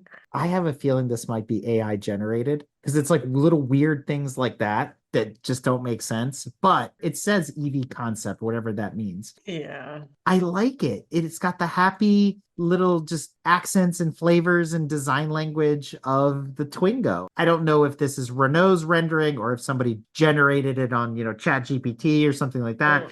But at the end of the day, I would enjoy seeing this on the road. I mean, again, I'm weird and I like the original Twingo. So this is cool to see something like this coming back. That's cool, but would you want that or would you rather have Oh, yeah. an Yes. Alpine A290 GT? Well, I mean, there's no question I want the Alpine A29. I want anything that says Alpine on the bonnet. This thing is the R5 Turbo reimagined, and it is just fire. This thing is awesome. And we're never going to get one, Oh, unfortunately. of course not. I mean, we're never going to get anything Renault over here. So they'll have to keep their single 217 horsepower electric motor, 6.4 second 0 to 62 time, and a battery that lasts 236 miles. This is square body heaven right here, man. This is so cool. Sorry, I like little French hatchbacks. I think this is awesome. I've said it before. But it reminds me a lot of the Abarth. So just get an Abarth. Yes, you could buy a Fiat and have something similar. But if you're going for that R5 turbo look, this is it, man. I mean, Especially the back. Wow. yeah, it's pretty awesome. Now, granted, the hips are not nearly as wide as an original R5, but it has all the design language of the old car. And I think this is absolutely fantastic. And I think they also did a good job of sort of picking up on the Renault Williams Clio that came out after the R5. And so it has a little bit of that in it when I look at it, because again, it's a slightly narrower and a little bit more upright. I mean, if you're a fan of those Group B homologation cars and you're lucky enough to live in Europe, I would get one of these. I mean, granted, I want an A110 GT as well. I would drive one of those every day. That's the throwback to the 70s Alpine 110. Kind of looks like an Audi TT. I think everything that Alpine is putting on the road, or Alpine is putting on the road right now, is really pretty cool. So for those of you in Europe, you're very fortunate. So enjoy. Just for my education, what is Alpine? Is it a standalone company? Is it a branch of Renault? Like what exactly is it? Alpine, you have to think about it sort of like Roof or any of those type of tuners. Okay. They are now part of Renault. And so basically Renault has said, we're going to spin up our separate line of cars as Alpine. And then they'll go from there, kind of going back to the racing and motorsport heritage. They were their own car company back in the day. Like they were their own mark. Yeah. If you go back to the early times, but they were using Renault power plants and stuff. And then they became like a tuner after that. Right. And then it became like, it's like GR. Exactly. Okay. All good stuff, though. I'll take it all day long. We've been talking about buying new cars. Brad, if you had to buy a new car today, what color would you pick? Well, it depends on the car, but red. Really does depend on the body shape of a car, because there are some cars like Mercedes that are atrocious when they're red. like the majority of Mercedes look so bad in the color red. It would depend on the car. I would like something metallic-ish. I know that it's boring, but like a pewter, not like a silver or like something like that, but like a rich pewter that even changes light to dark in the color. Or I like the color I have, which is like this weird blue that changes between blue and gray depending on the lighting conditions. Well, would you guys be surprised to know that all the colors you mentioned are basically on the way out? Yep. How do you replace gray? Well, according to a new study in vehicle color market share, grayscale colors are in: white, black, gray, and silver, but silver has seen a 52% reduction in cars being painted in silver over the last 20 years, from 2004 to 2023. So they're down to 9% of the cars on the road are silver anymore. Red is 7%. And then you got some bottom of the barrel colors after that: green, orange, beige, brown, yellow, That's fine. gold. Those can all go. All less than 1%.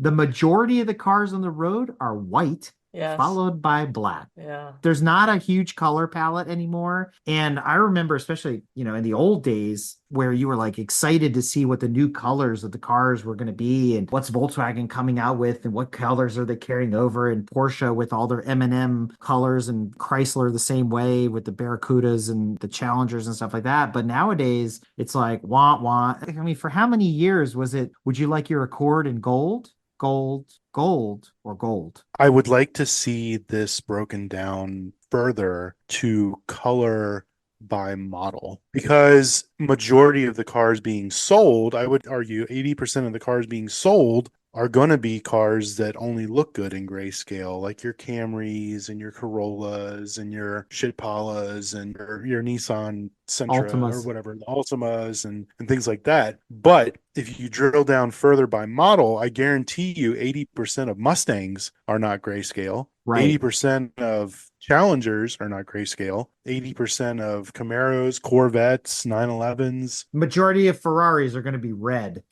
right? I mean, it's sort of a given. The lower volume cars aren't grayscale. I think the numbers are skewed because of the models like that are being purchased. Yeah, and I agree, especially with white. How many commercial vehicles are Oh, included in this? How many fleet vehicles? Yeah. Yeah, all the Ram vans that are sitting on the mall parking lot here where we live, there must be 200 of them right now, and they're all white. A lot of that, especially for like construction trucks and like blue collar vehicles, they'll get their wrap put on whatever color their marketing colors are. They start with a base, whatever the cheapest thing that the dealer has on the lot, which is probably white if they're selling 80% of them. They just slap on whatever their marketing colors are, in their wrap because it's cheaper, and then just go from there. Because then they can take that shit off and sell the vehicle when it's met its useful life. But I want to see these numbers based on model. oh, but they do. They break it down. If you go down, they have a sports car color market share breakdown. And the truck market too. And it's still gray, white, and black. However, then red is 22%, but that's down. So in 2004 it was 22%. Now it's down to 14%. And blue is right there with it, 13. And then all the other colors are I just mean, they like, call it Arrest Me Red for a reason, right? I think less people want red. Who the fuck is buying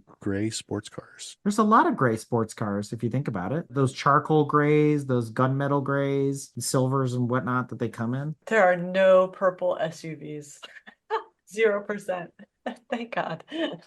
0% gold sports cars. The color palettes are pretty boring. Why are they just saving money? I think so. And they're probably all using very similar paint and they call it different names. Like I remember it was the 944 S2 in its last year. They had champagne rose gold metallic. And I looked at it and I'm like, it's pink. Like, call it whatever you want. It's metallic pink, and then I think that came available on like the Cadillacs or something, right? You're like, all right, you're getting all your stuff from PPG or whoever it's coming from. I don't really care. We won't get into those details, but I think with the globalization, there's less paints available. They're all coming probably from one source, like the glass is coming from one or two places. Your dark blue Tesla might be the same color as a dark blue BMW at the end of the day. It's probably coming from the same can. I think this also kind of points to something we've seen over the automotive industry just as a whole over the last decade or two or three, last generation or two. There's just the lack of art in automotive design. Colors play a lot into the art of the vehicle. Where's all the fun? There's no fun in the design. There's no fun in the colors. I will say, when I was at Eyes on Design, though, every Ferrari, except for one, but all the other ones were black. They were sexy. Oh my God. Black Ferrari. That's nice. That's real nice. Real nice. So before we close out EVs and concept cars, did you guys hear the news? Did you hear about Fisker? Everybody's so excited about the Ocean. They're going to make 3 more models, all this stuff. Hype. Bye. Bye-bye. Fisker gonna Fisker? Fisker's going to Fisker by declaring bankruptcy, and they stop making cars. How many times has Fisker filed for bankruptcy? It seems like every couple of years they just file for bankruptcy, wipe out their debt, and then start over. They should just stop. And sadly and ironically, I saw a brand new Fisker Ocean with temp tags while I was in Detroit. And I kept thinking to myself, wonder how that's going to play out for you. That guy will be driving a Tesla next. Let's move on. Brad, it's your favorite section, Lost and Found, where we find the newest old supercar on dealership lots. Yeah, I actually wasn't going to do that this time. No, we can skip it. I feel like that segment's kind of beat. It was fun when we were talking about Chrysler 200s and Dodge Darts, from 2016. They were still being sold in 2020. It's funny you bring that up because we might start having to do that again. Did you hear about the Fiat 500X? I think that's our new Dodge Dart. I did not hear about it. Fiat claims they have enough inventory of the discontinued Fiat 500X to last through next year. So you're going to be sitting here going in 2028. So I got a brand new 2024 Fiat 500X for sale, $16,000, available at Gray Chevrolet. I feel like that's optimistic. The actual number is they have enough to last them until Armageddon because nobody's buying these fucking things. I don't know that I've ever seen one sold. And what did we say? Like the last time Fiat sold like 600 cars last year or something like that? I mean, it's pathetic. Didn't they sell a negative car one quarter or something like that? Who sold the negative car? Yeah, that was Chrysler. Yeah, -1 Chrysler 200s. I feel like this is going to be one of those situations. So let's do this. We'll put a pin in trying to find the newest old car on dealership lots until the 500Xs start to appear. But there's some other things that we've discovered and lost and found. And you're a Volkswagen guy. So what do you think of this next one? Oh, I love it. This comes as no shock to me. Secret Volkswagen VR6, 463 horsepower and a Mark 6 and all this blah, blah, blah, blah, blah. Okay, great. This is literally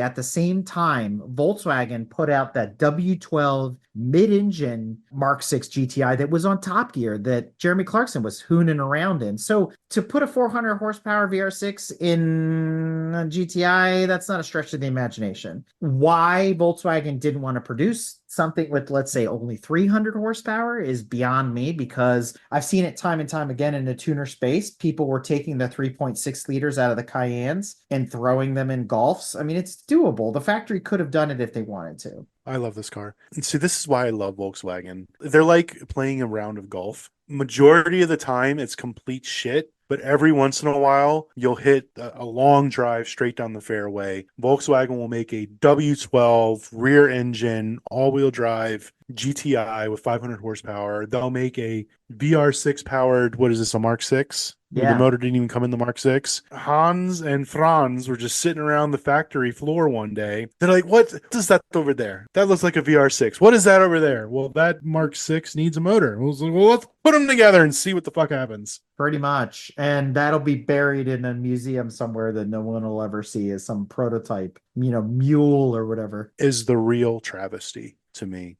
It is. And maybe because they're backpedaling now, as we mentioned earlier, the whole EV movement inside of Volkswagen is what killed the VR6, because I think the VR6 would still be around today. And I was hoping to see they got up to 3.6 liters. Where's the 4-liter VR6? Yeah. A VR6 turbo from the factory? Sign me up. My goodness. I love that they listed out all the mods for the car, because this gives me a blueprint for how to complete my car many years from now. With the Lamborghini wheels and all that stuff. Yeah, it's pretty cool. RS6 brakes and Lamborghini wheels and a big old turbo. And this next one hit a little close to home for us. So the headline reads, man's collection of old Alfa Romeos is forcibly scrapped after a battle with the city. Dozens of old Alfa Romeos landed in a Michigan scrapyard after a mechanic claims the city forced him to junk his parts collection. This is where I feel people with too much time on their hands and a little taste of authority think that they can come in and just tell somebody what to do with their shit. Who is this guy hurting with his 2000 Alphas? It's not like they were on the mountain, in the middle of the front lawn. These were in a parking lot at a U.S. Auto Supply, and the guy, I guess, either shares the lot with them or whatever, but he runs an Alfa Romeo specialty shop. So he's got to have parts cars. He's got to be able to harvest from them to service the other ones that are running. And I look at these pictures, I'm like, it just looks like a car lot with Alfa Romeos in it. I'm like, big deal. And there's some fencing up. So to your point, who's he bothering? So here's what happened. What happened was... This is my running theory. He didn't own the land that the cars were parked on. It was probably leased, and the owner of the land was selling the land for a profit to a developer who's going to come in and build townhouses because we need more housing. And so the developer was like, well, you got to get this shit off my land so I can start building. That's our theory. I guarantee it has something to do with money. Yeah. Money is exchanging hands at some level. And his stuff is in the way. I don't know if you've been to Montgomery County. They did all that development and everything in Montgomery County, Maryland. And there was the guy who owned the old cider barrel house or whatever, the cider barrel. All the land around it was sold. That person refused to sell. So they built a huge development around him. But it was sitting there on the corner of 355, and now he didn't get any business or whatever. And I don't even remember. Wow. So money is exchanging hands. Somebody needed that land for something, and this guy got fucked. Well, speaking of that, I guess we would be remiss if we didn't talk about Tesla. Oh, did we talk about him enough already? I love how it's all inclusive. It's the car, it's the man, it's the company, just all rolled up into one. There you go. There's their new slogan. The car, the man, the company, Musk. They should just drop Tesla. God. They should just be Musk. Are you driving your oh God, I can't even say it. Are you driving your Musk? Yes, I've got my Musk riding in my Musk. What was the name of that perfume in Anchorman where you like it had Musk. like, in the Jaguar bottle and you would open it up and it would like smell like hell? Like that's exactly what I'm thinking here. Oh, Sex Panther, was that what it was? Musk. I wonder if we're gonna look back in 20 years, 30 years, when we're all relaxing on our lazy boys and we're doing drive-through number 537, and we're gonna look back and say, do you remember that Bernie Madoff level Ponzi scheme that was Tesla? Which one? Which story? What specifically? I think we have about 6 of them in our lineup right here. Yeah. Is anybody surprised again? And there's been other reports around this too about that they fluffed their range and the base case, yada yada. Elon Musk is a fluffer. The latest one here is that the batteries only deliver 64% of the EPA range after 3 years. Wow. They're on the same mandatory obsolescence or mandatory upgrade that like Apple phones and Samsung phones are on. It's called battery technology, where you use a product with a battery, the batteries degrade over time, and you have to replace them. Do they swell? You know how the apples like tend to swell? Because that'd be really bad. Oh, they just combust. The title is somewhat misleading because you have to look at the data. And the graph shows them all not starting at 100% battery life. So they're not degrading almost 40%. They're really only degrading 10 to 15%, which is still seems like a lot in 3 years, when apparently Tesla claims that you'd still have 70% of original health after 8 years or 100,000 miles. So why are they not starting at 100? So that is a problem even with other smaller scale rechargeable batteries. You get 100% charge the first time, and then they get this weird, I guess, recharge memory or muscle memory kind of thing going on, and they can only really charge up to like 80% of their original charge capacity or something. And then they do start to sort of fall apart after that. So you can translate the consumer batteries and upscale them to the cars. So that sort of makes sense. Even in your phone on the Apple side of the house, there's some gaming going on there too, where 100% is really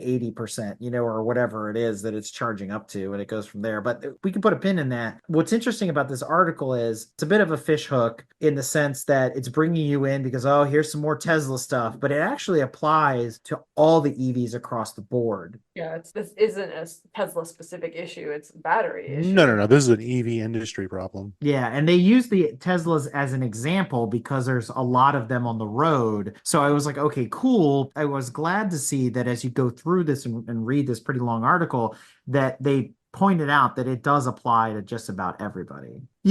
What doesn't degrade to 64% of its capacity, unless I put bricks in the bottom of it, is my gas tank. Just want to point that out. If it holds 13 gallons, I put 13 gallons in. I can always put 13 gallons in it. Just want to point that out.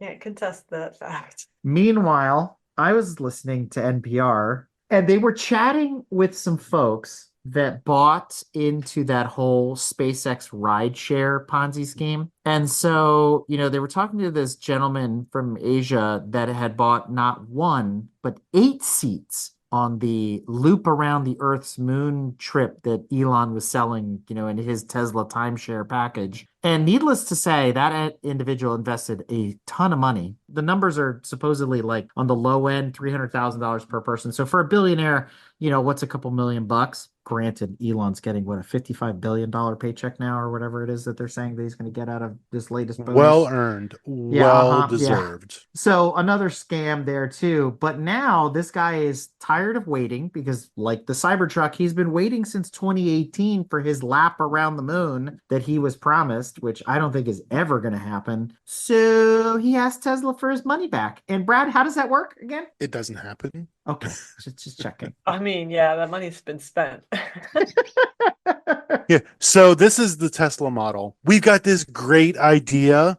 We can't afford to build it. So we're going to sell it now. And then we're going to use the funds from the sale to build it. And then we're going to come up with another idea and we're going to sell that. We're going to sell the idea and then use those funds to build this other idea. Like Eric said, the Ponzi scheme. All of it's vaporware. So how many Tesla Roadsters are going to get built, do you think? Well, the Tesla Roadsters are funding the Cybertruck. Can you put your deposit down yet? 1,000 people or something put down deposits on those things. And how many years ago was that? We're talking about the lasers and the cannons, and it's going to be 0 to 60 in 1.9 seconds. It's going to be the fastest car to play. You remember that episode we did? What was it, season 1, Brad? Like 5 years ago with Bobby Parks, and he was talking about how they were going to go drag racing with the Tesla Roadster. And I'm like, yeah, okay. I didn't believe it then. We're all cautiously optimistic, but it's literally been 5 years. It's never going to happen. Well, we said the same thing about the Cybertruck, so Yes, but it's also a piece of here crap. rife with problems.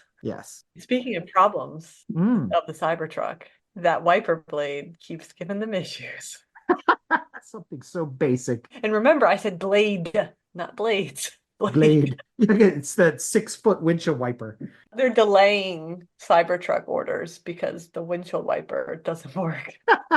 Well, it also takes 37 menu clicks to turn it on. They don't want you to use it. That's why it's buried so far down in the menu. Just a supply chain quality issue Yeah, okay, on the yeah. wiper motors. They're failing. No big. Well, you have to happen. imagine the torque put on that wiper motor with a single arm that's like 6 feet long, and then the air resistance. How big is that motor that's got to move that thing Somebody didn't do the engineering calcs. It's a 2.3 liter EcoBoost. just to move the windshield wiper? It's the windshield wiper. It does remind me, having seen it in person, if you remember the 190E and some of the other Mercedes of that time period in like the late 80s, early 90s. The scissor wiper. Some of them had like that big scissor wiper. Honda Civic had that. Yeah, but they also had a single wiper blade on the Mercedes, and it was massive. It worked then, I guess. History, I guess, has a tendency to repeat itself. Speaking of history repeating itself, guess what? Another stupid drag race. But this time, the Tesla loses. Loser! Was this an off-road drag race? It was between an F-150 Lightning and a Cybertruck. And the Lightning leaves the Cybertruck in the dust. I mean, the sand. I was gonna say he dusted him. Yeah, he dusted him good. Real good. Oh, well, the tires, the problem is supply chain, the manufacturer of the rubber. That Tesla got a head start, but that Lightning came up quick and just called it a day. Maybe it's just the way, because when you video wheels and stuff, it almost looks like the rear of the F-150 actually locks up. It is just dragging the rear wheel. It's the camera. I could watch this video all day long on repeat. It is just fantastic. I love the guy with the American flag. Like, here, Ford, here. I absolutely love it. Oh, that's good stuff. Which is a better run company, Tesla Oh, or God. General Motors? Notice that there was not a Chevy Silverado in this drag race. It was a Ford. That is true. Wrapping out some Tesla news. Our favorite internet idiot, Whistling Diesel. I don't even know why we're giving this person any airtime. We say like, oh, how do these people get murmur? And then it's people like us that are like helping him. I don't want to help him. I'm not going to talk about this. You can talk about it. I'm going to stay silent. All 3 of our Arbitron rated listeners. But yeah, I mean, this guy, I bring it up only because he's beaten cars to death and now he's got his hands on a Cybertruck. And so There's no video footage yet, just some pictures on Instagram with the hype and all this kind of thing. So I want to see what he does to it. He's gonna explode it because he's probably gonna get it into some like benign accident, and the thing is just gonna like go into a million pieces. And maybe that's the end of Whistling Diesel as we know it. It's possible. Okay, what will be more interesting is we know how Elon takes the shit like this. Oh, yeah. What is the retribution here? Because he's not just gonna, like, is he really just gonna sit back? I don't know. But if this guy goes and like brutalizes his baby Cybertruck here, makes a mockery of it, basically, that's a lot different than somebody trying to give you an artistic tribute. Yeah, I can't I'm wait. kind of looking forward to this. I am too. Yeah. For once, I hate his stuff in general. I think he absolutely just abuses cars for all the wrong reasons. And a lot of the cars are like, man, I would have driven that. That's a nice car. Abusing a Cybertruck. I want to see how this turns out. In the one picture, there is a tank in the background. Oh, dude, this is gonna be great. Bulletproof glass? How about missile-proof glass? Excellent. That's probably accurate. That's gonna be awesome. Well, now that I've thoroughly lowered Tanya's expectations, Lowered expectations. Zah! Yeah. yeah, America! I got one more bit of Tesla news for you. You remember the infamous "we're gonna build a sub $30,000 scheme"? If a $25,000 air quotes Tesla Model Y is too much for you, how about a Chinese knockoff for $2,500? Is it actually a car or is it like a model car? Don't know what this is. Looks terrible though. You get inside and you pedal like a Flintstones car. That's what I'm wondering. The body panels are straighter than the Cybertruck. But the front wheels look like reverse camber, like they're out on the top and in on the bottom. They do not have a stance problem here, okay? We got a reverse stance. This thing is terrible. I think it's a death trap. 13 horsepower, 10 kilowatt, 6 foot-pounds of torque. I mean, this is a golf cart with a Tesla Y body on top of it. It is awful. But $2,500. Although it looks like it gets about the same range as the Tesla. That's perfect. I mean, I'd say that's an expensive coffin, but actually coffins cost about that much. It's a creative coffin. Mm. Meanwhile, we do have some rich people things, sponsored in part by Garage Style Magazine, highlighting all the wonderful things that we can put in our garages because after all, what doesn't belong in your garage? So let's talk about some things you could put in your garage. Tanya, you brought this one to us. What do you got? Oh, yeah, I did. And it might be sold now because I don't know, it's already been a couple weeks. However, if you are interested in a little piece of history here, I guess, with an iconic female artist, you could turn back time. You too could drive Cher's 1972 Ferrari 246 Dino GTS. I mean, I'm actually kind of impressed by this. I'm like, wow, Cher had good taste. all right. It was the cheap Ferrari, though. Her 1972 Ferrari apparently showed up on Bring a Trailer. Really nice. I don't know if it's the photograph or that Dino is a slightly darker red, but it looks really good. The auction did end on June 10th. And? All right, any guesses? How much did this sell for? It did Uh, sell, sold on 610. Eric, before you answer, I will tell you there is another Dino 246 GT set no reserve right now on Bring a Trailer. The auction has 10 days left. Current bid 127,500. Okay. The share bid is over, and this one was not shares. This is the GT, not a GTS. And that GT did not have Cher's butt cheeks in it. Or Sonny's. I'm going to say it sold for 357,000 No. Which one? His or mine? shares. 350? Yeah. Higher. What? 500,000. A little bit higher. Really? What did it come in at? 568,000. Wow. To have Cher's butt cheeks on the leather. Cher's butt cheek and 3 other people's butt cheeks. Or 5.5 Cybertrucks. I'd take this over 5.5 Cybertrucks. Oh, yeah, of course. Wow. Okay. Dinos have gone up in price. Holy smokes. Yeah. Because they were sort of like 308s in a way. They're the predecessor to the 308, and they were always considered like not Ferraris, right? They're the Dinos, commemorated after Ferrari's son and all this kind of thing. But it's sort of like, they were the cheap Ferrari, but yeah, obviously they've climbed quite a bit in the market space. There were 271 Dino 246 GTs. Both of them sold for over 300,000. Current market for a regular Dino, not shares Dino, is between 3 and 500,000. All right, 246, 308, or 328. What would you buy? Which would I buy? Oh God, that's hard. Shit. It would have to be between. Who am I kidding? It's Magnum's car. Yeah, it's a 308.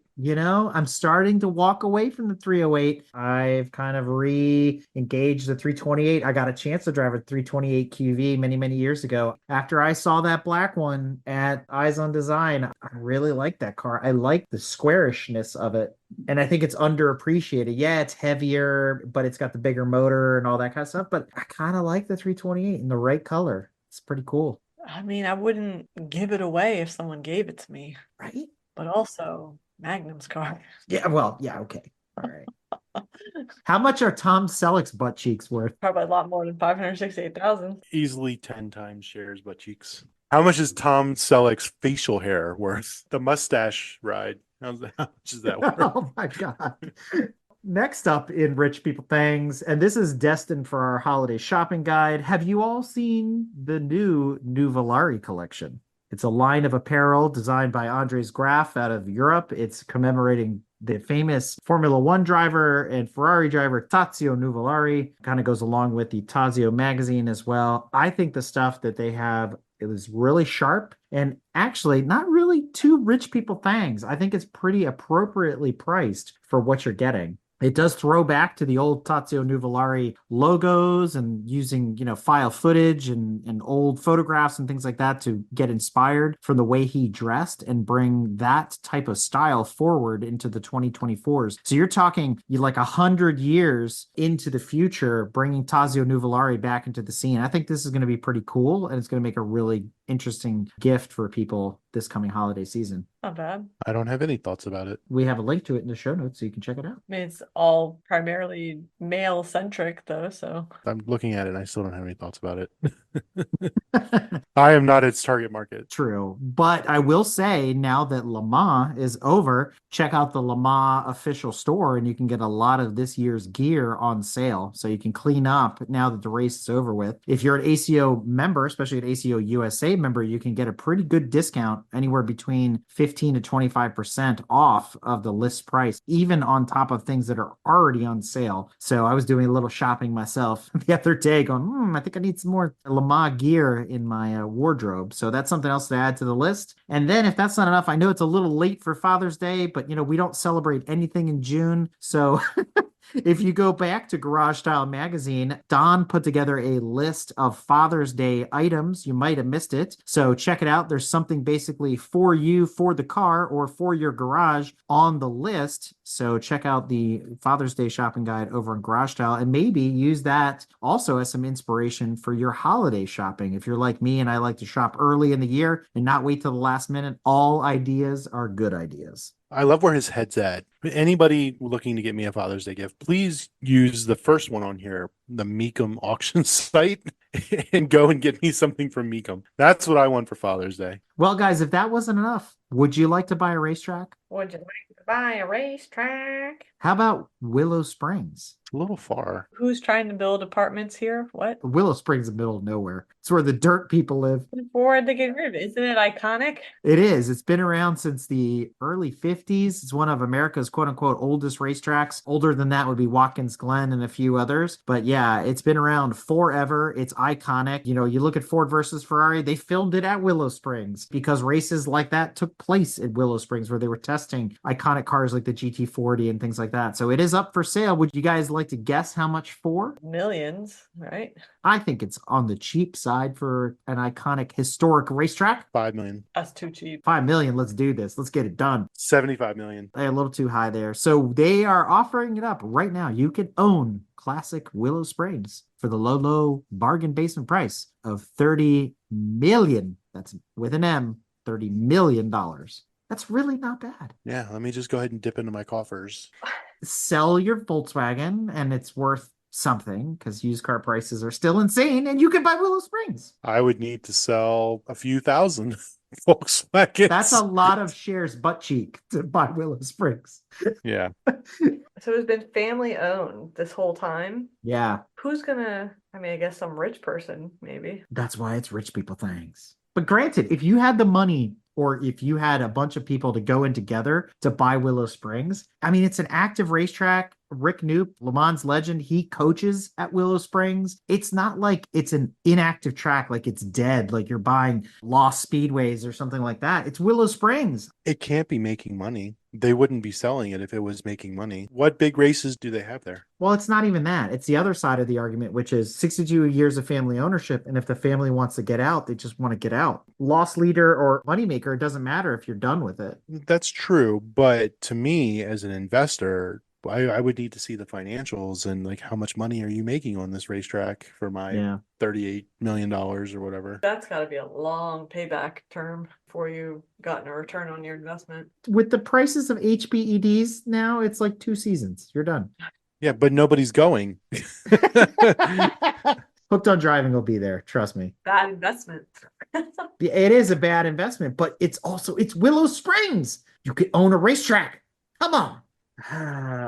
You know, it is what it is. Rich people things. Let's talk about not rich people things and go down south and talk about alligators and beer.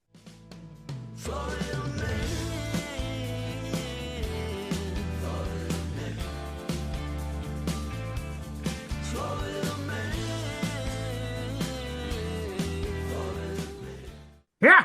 Oh man, which one do we start with? Florida man. Well, maybe we should do a Florida sandwich. So we'll go out of order. What does that taste like? We're about to find out.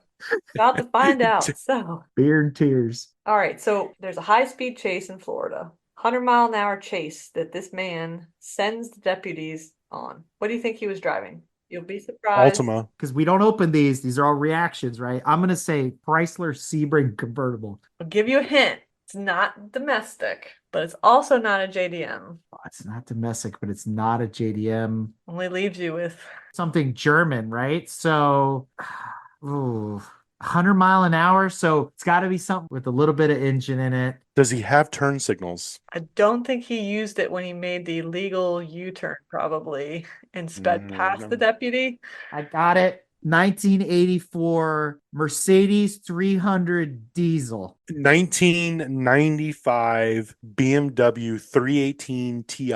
Oh, that's a good choice. We're getting way too specific. They didn't go into that level of detail. Okay, it was German.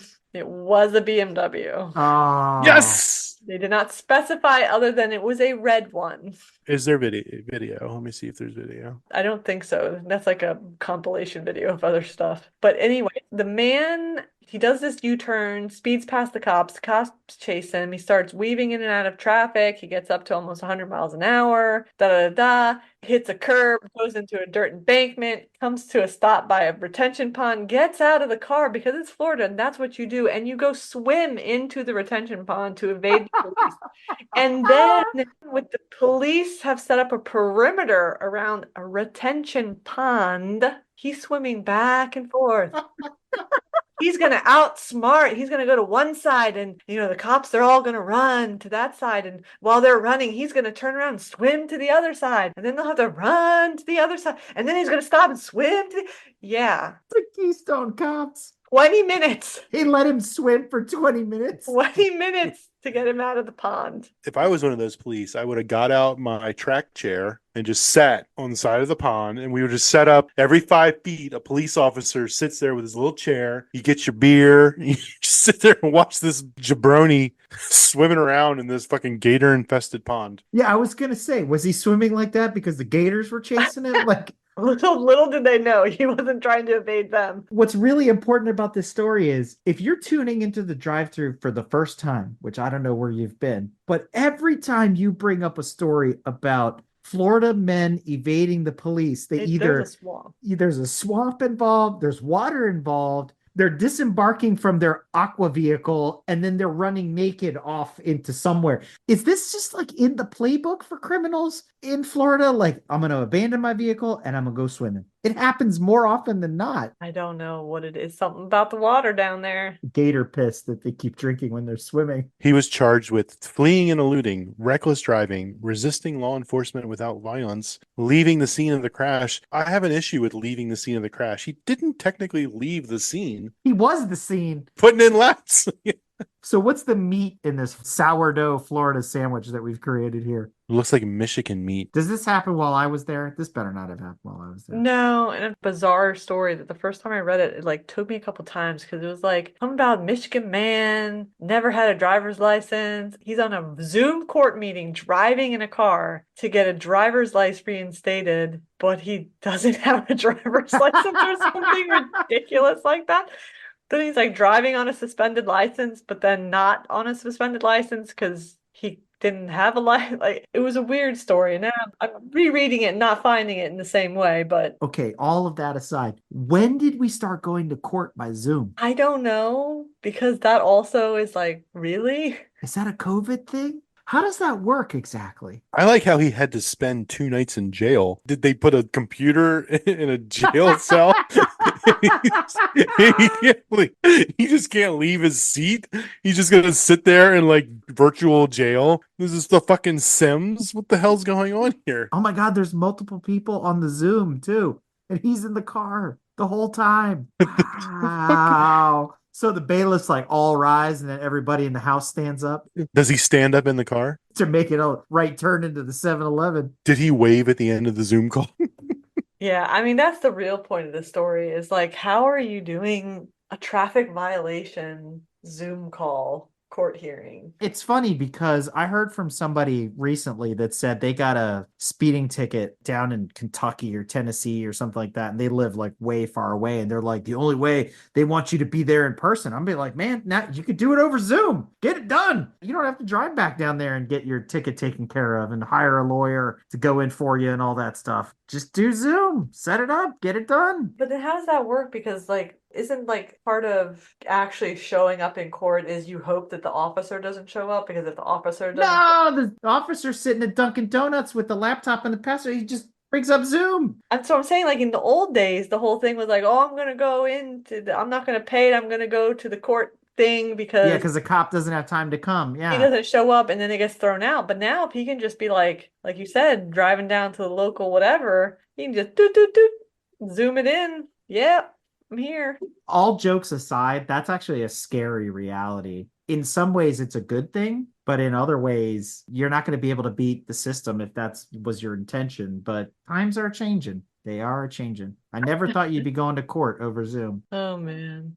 Jeez. All right, let's put the bread back on the other side of the sandwich. Put a little mayonnaise, a little mustard on there too. And let's go back down to Florida. Florida man intentionally drove into a jail, dropped several rubber snakes on the ground. That's not it, okay? That's not even it. That doesn't even cover everything. You read it and you're like, oh, he wanted to threaten to kill everybody and all this stuff. And you're like, whoa, this is getting dark and deep. Then you got to layer on all the Florida. condiments here because he intentionally drives into the jail. The rubber snakes thing, I don't know, but he drops them. He also pours motor oil on the lobby floor and wants to set it on fire. And then he yelled, O'Doyle rules! Do you remember the scene in the transporter where he pours the oil and then he puts the bicycle cleats on his shoes and he's like roundhouse kicking everybody? That's what he was trying to do. So he's threatening everybody, but because it's Florida, you may have already guessed it, Oh boy. he wasn't wearing no pants.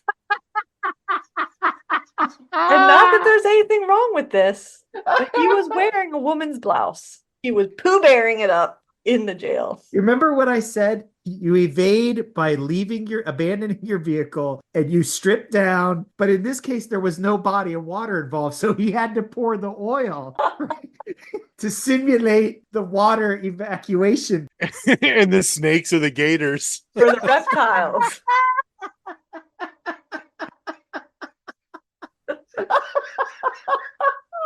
The rubber snakes are the best part of this. I swear. Wait a second. He's not wearing any pants. Where did the snakes come from? Pulled They them weren't out. trouser snakes. But he pulled them out from somewhere and threw them on the ground. They must have been in the car.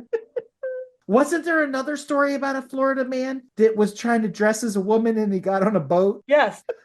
Yes, that might have been last month where he had put the wig on and everything in a woman's dress and he was Yeah, stealing. yeah, and he had the beard and the pit viper sunglasses. This must be his cousin. Maybe it's him. He's got a book bag that says girl power.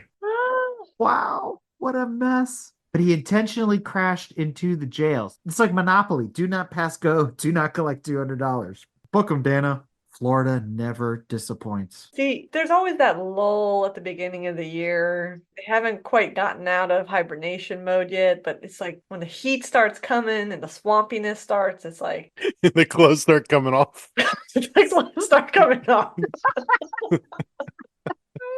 Well, guys, it's time we go behind the pit wall and talk about motorsports news. Drama llamas of Formula One. What's going on?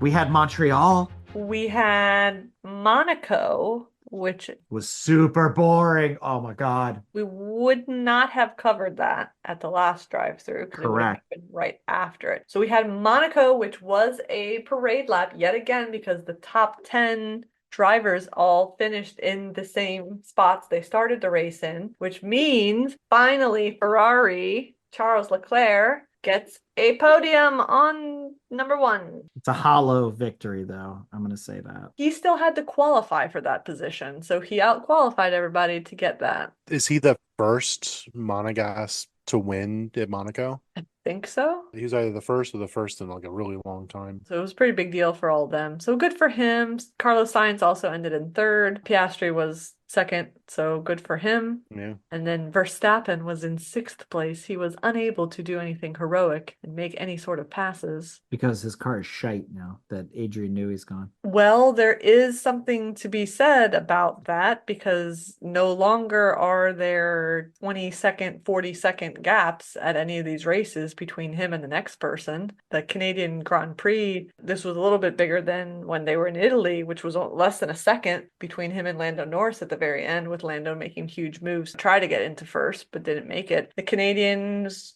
under 4 seconds. I mean, that's nothing when it used to be 40 seconds. When they were cheating, you mean? Balance of performance. So that race saw a number of DNFs. I didn't watch the race, so don't even know exactly.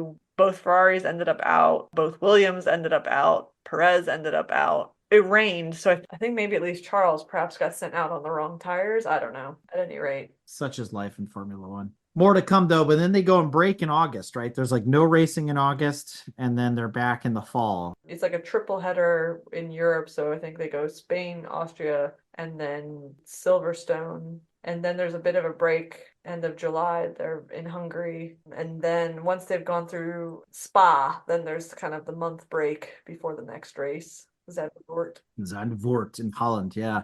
Well, we'll keep up with all that stuff as we go along. I am still getting caught up on WRC stuff. I talked about it a little bit the last time, just to give you guys a pulse on what's going on. There's tons of action in WRC this year, which is actually pretty cool. And like I said before, it's when and not if TK wrecks. So I'm always looking forward to that at every stage. That said, we already covered WEC news. IMSA this past weekend, if you're listening to this on Tuesday when it airs, there was the Watkins Glen Salem 6 hours, which is one of our favorite races to be at. And there was also some activity in Mid-Ohio going on as well. And so lots of action in the IMSA world, lots more to come on the IMSA schedule. Hoping to get out to an IMSA race this year that isn't just Petite Le Mans. That's coming up in October. But in that same world, there is a sort of adjacent event to the 24 Hours of Le Mans. There's the last in-person Evening with a Legend event, which is going to be Blown Away 2. That's in San Diego on August the 24th. It's going to be a 3-hour tour starting from the San Diego Yacht Club on the America's Cup sailing yacht with a plated dinner and a chance to chat with legends of Le Mans. So if you check out the show notes, you can see all the details about that event and how you can register. Still plenty of seats at the table available for that event. I'm going to be there as the host for Evening with a Legend. It's sort of appropriate that I'm there for an Evening with a Legend event. And we actually added another Evening with a Legend guest at the last minute for the month of June. You can sign up to come and listen to Rob Dyson. That's team principal of Dyson Racing. And you might be familiar with the Dyson Porsches, who's going to come on and tell about not only his personal attempt at Le Mans in 86 behind the wheel of a Porsche 956, but all the subsequent returns that they've had with Dyson Racing to Le Mans over the last 40 years. So really excited to be behind the mic with Rob Dyson. And then in August, we've locked in Andy Pilgrim, who's going to come back and talk about his times at Le Mans behind the wheel of Corvettes and Porsches and other cars. He's been on the Le Mans podium many times. Great guy and great driver, and we've had him on the show in the past, so check out his previous episode. And I'm not going to spoil some of the other guests that are coming on the rest of the year, but those two are coming up real soon here in the summer. So look forward to more information on the Evening with a Legend series.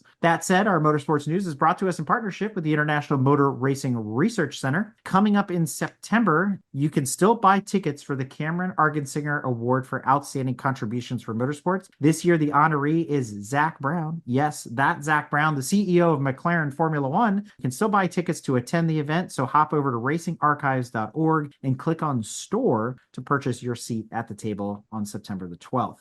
November the 1st and 2nd is the 8th annual Michael R. Argetsinger Symposium on Motorsports History. I'm looking forward to being there again this year with the team from the IMRC, live streaming the event. I believe we're going to have 20 different speakers. I just got word of who the keynote speaker is going to be, so I'm looking forward to seeing them in the fall. And I don't want to spoil it just yet because it's not public information. We're still trying to nail down all those details, but the cast of characters and conversations this year are going to be really, really good. I'm also looking forward to John Summers, the motoring historian, presenting at the Argetsinger Symposium again this year. So catch up with all of his episodes on the Motoring Podcast Network. So lots of good things to come yet this season. And as a reminder, you can find tons of upcoming local shows and events at the ultimate reference for car enthusiasts, collectorcarguide.net. That's right. The track season is not over yet, and HPDjunkie.com is your source for track day, high performance drivers education, and high performance drivers clinic events all over North America to include the US and Canada. You can filter by location and find the perfect HPD event for you. And be sure to keep an eye out on our motorsports calendar, which we've actually updated. We have a more robust motorsports calendar now at the GTM Clubhouse. So check out club.gtmotorsports.org/events to learn about all sorts of things going on in our area and beyond in the motorsports world. And we still are maintaining a separate motorsports calendar for big, big national events at gtmotorsports.org as well. So sort of splitting up regional versus national between the two sites. Lots of great information between both websites. And remember, we're also keeping track of other special events and happenings in various different disciplines of motorsport. But on our main calendar, we're also going to be linking out to concours. We're going to be linking out to other events like that are available through our partners at gtmotorsports.org. We just crested 355 episodes of Break Fix while you've been listening to this episode. But more importantly, we've expanded our catalog as part of our new Motoring Podcast Network, where you can enjoy programs like The Ferrari Marketplace, The Motoring Historian, Evening with a Legend, the History of Motorsports series, Break Fix, and others. Search for Break/Fix or Grand No D Touring everywhere you download, stream, or listen. And be sure to check out www.motoringpodcast.net for reviews of the shows, new episodes, bios of our on-air personalities, and descriptions of the services we offer. Well, we've got some special announcements as we close out this episode. Rocks and Revs, which is the newest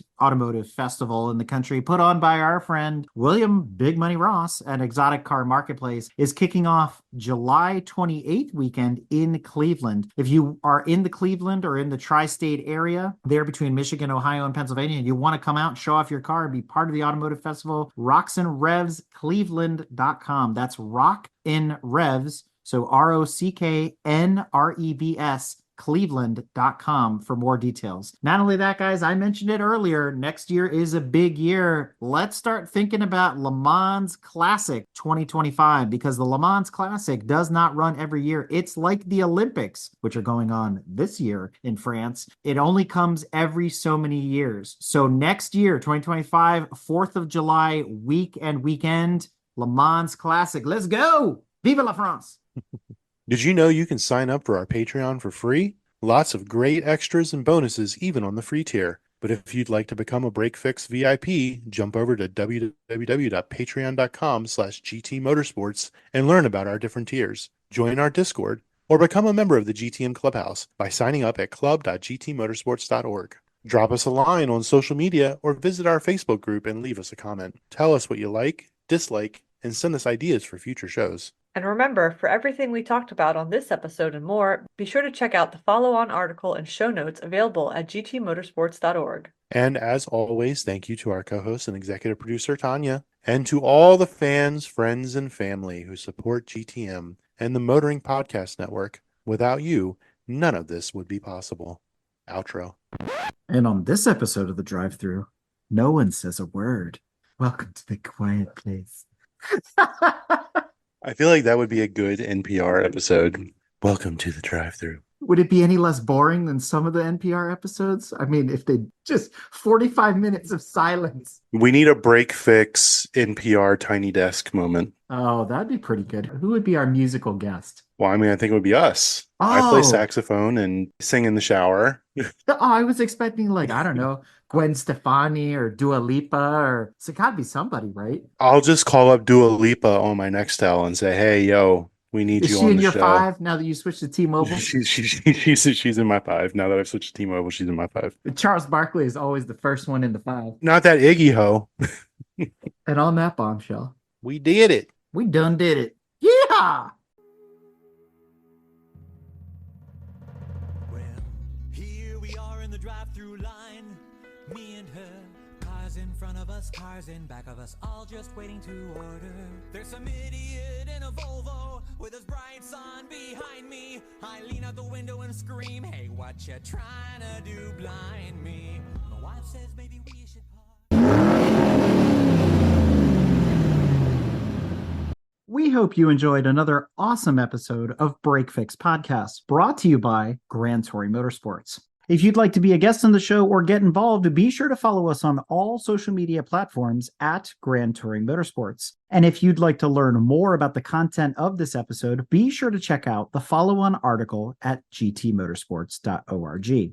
We remain a commercial-free and no annual fees organization through our sponsors, but also through the generous support of our fans, families, and friends through Patreon. For as little as $2.50 a month, you can get access to more behind-the-scenes action, additional pit stop minisodes, and other VIP goodies, as well as keeping our team of creators fed on their strict diet of Fig Newtons, gummy bears, and Monster. So consider signing up for Patreon today at www.patreon.com/GT Motorsports. And remember, without you, none of this would be possible.